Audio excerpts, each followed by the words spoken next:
Noisy air-conditioned-outdoor unit, troubleshooting and repair. Hindi. Binahayan kasi ng langgam. So, ayan po. We found out house of Anset breaker. Pag nagdikit yung langgam sa terminal ng breaker, yun mag-ano siya. Magja-jog yung compressor, yung ano. Resulting of butingin. jogging compressor and vibration to the unit. Opo, 500 naman po yan.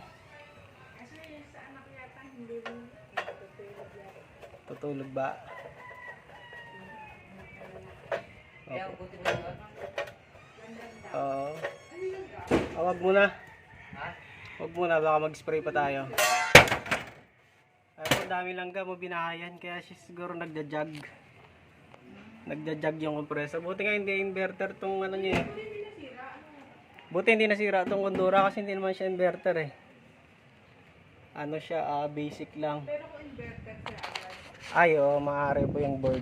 Pag mapiktuan. Wala ba kayo blower?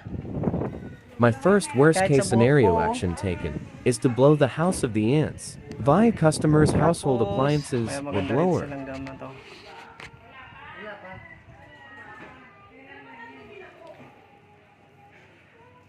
Gawin tala pag araw-araw.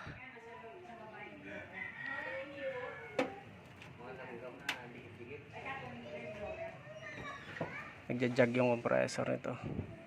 Masikip yung mga screw naman eh. Ito hindi pa na-fix, siguro mag-iingay talaga ito. Balik na natin yung screw. Alright. Testing naman. Boblower, tapos punasan na lang yung gilid. Hindi makatawid na yung langgam. Papatayin natin yung langgam dito. Buo.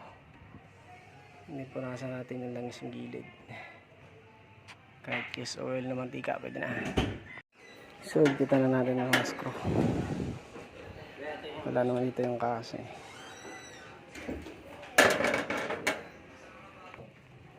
Blower na muna natin. Bago natin muna higpitan yung mga screw. Pakita lang natin na maraming bahay yung langgam. Blower ng buhok. Kasi wala natin dalang yung blower number 3. Tsaka initan din natin. Alright.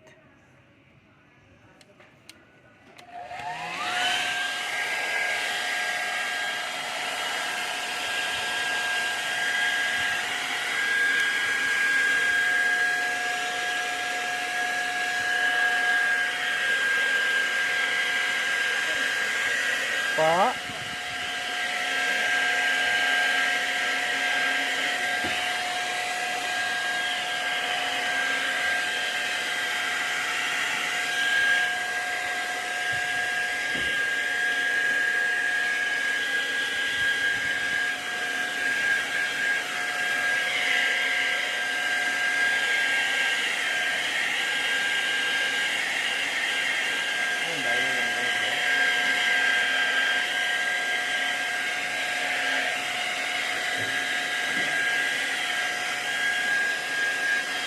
Patay.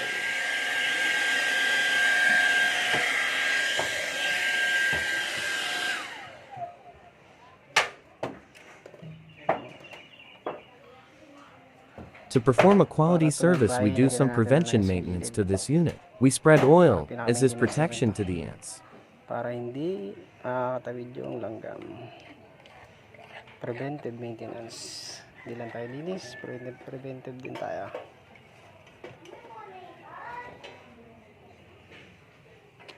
Kahit pa paano hindi sila makakatawid. Ay.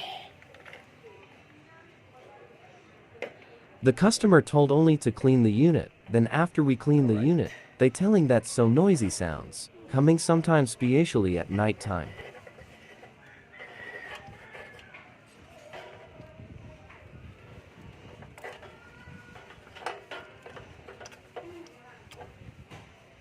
Luckily, we instant found the problem via our instinct. No vibration to the body, and instantly coming out in my brain that a lot of ants around the breaker. Natin magawak ng kamay.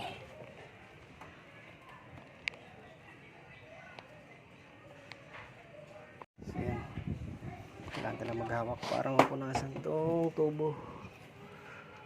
Para hindi siya makatawid dyan. Sila, hindi siya. May mga langis na. Hello! Hello! Ayan, sarado na natin. Check na natin. Yun yung pinaka main suspect natin. Kasi kinramping natin to kanina. Wala namang vibration yan. Nakapit lahat ng mga screw. So balik na natin yung mga screw. Video ko may loob. Okay na siya. Alright. Alright. Nagpitan na natin. Vibrate na yung screw. So, let's get it on. Open natin. Ay.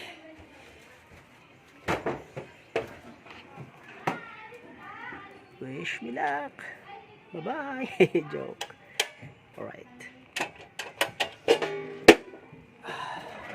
Wala na ibang investigation yun, ha? Suspect yung langgam. Testing natin.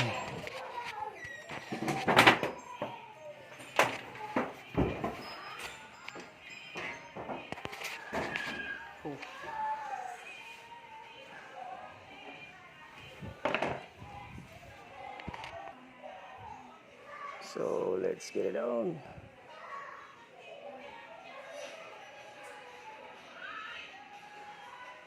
Ito na. Medyo nag-jog siya ng kaunti, ano. Testing natin yung mag-continue sa jog. Maingay doon, sabi na may-ari. Yun yung pinaka main suspect natin, ano. Yan, hindi naman siya maingay. Pinaka-second suspect yung rubber ng compressor, matigas na. So try natin. Ano rin? Observation.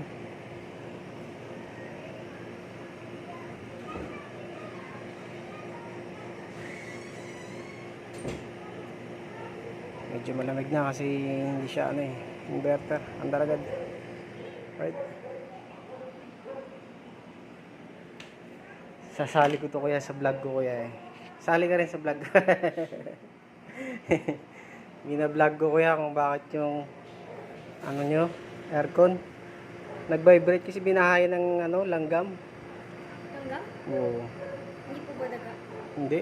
Doon sa pinaka-breaker niya. Kasi pag nagdikit-dikit yun sa kuryente, nakakuryente sila. Namamatay-matay yung ano, yung langgam tsaka yung aircon nyo. Jig-jig-jig gumaga. Kaya yan. Parang tulad din dyan sa ilaw nyo. Pag may langgam yung switch, gumaganon-ganon yun. So yun. Sana wala nang vibration. Alright. So yan na. Tapos ilinis yung split type. Tapos yung type na muna daw kasi tulog pa yung mayari. Oh yan na. PPC South Imos.